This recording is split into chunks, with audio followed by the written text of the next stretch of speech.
Isang magandang araw na naman sa ating lahat. Ang ating tutorial for today kung paano ba tayo mag-fund transfer from Kumu app to GCash. Napakadali lang nitong gawin basta tapusin mo lang ang aking video tutorial. Bagong lahat, kung hindi ka pa nakapag-subscribe sa aking channel, ipag-subscribe na rin ako. Samahan mo na rin ng like and share. You can also click the notification bell for you to become updated sa ating mga videos na ina-upload ko. Maraming salamat. Ang una natin gagawin dito is of course, open natin itong Kumu app. Ito ay isang exclusive digital banking service ni S-Twist. So kung meron kang account dito ay dapat mo itong matutunan. Makikita natin na meron akong balance dito na 1,209 and 10 centavo. Meron na rin akong previous transactions dito. Ngayon, paano ba natin gagawin ang fund transfer from Kumu app to GCash? First thing to do is click natin itong meron nakasulat ng transfer dito sa baba. Yan. After, click naman natin itong to other banks. Ngayon dito, search natin yung GCash.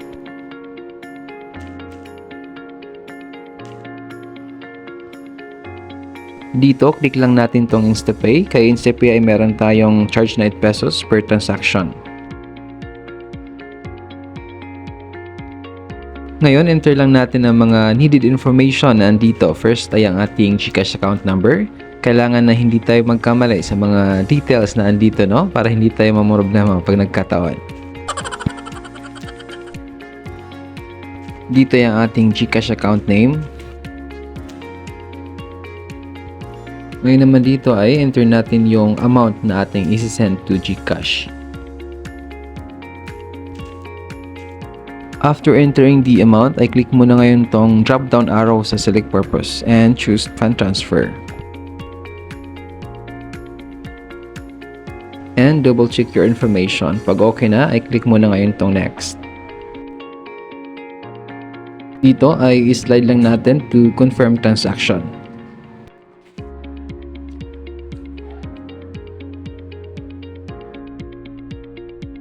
Ngayon naman dito ay hintayin lang natin ang OTP na isi-send sa registered number natin dito kay Kumu app.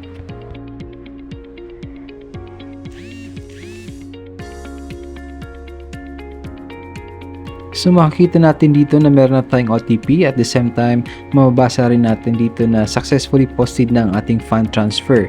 Pagka-receive mo na ganitong message ay pwede mo nang i-check agad sa iyong GCash account kung andun na nga yung pera. Yung OTP ay autofill naman yan dito sa application. Ngayon, exit na tayo dito sa Kumu app para ma-check naman natin sa aking GCash account kung andun na nga yung pera.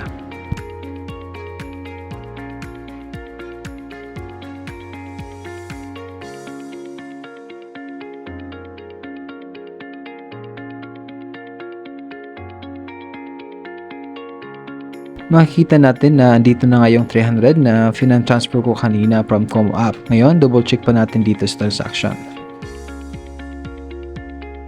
Confirm, no? Ito nga yung 300 pesos from S-Twist Rural Bank.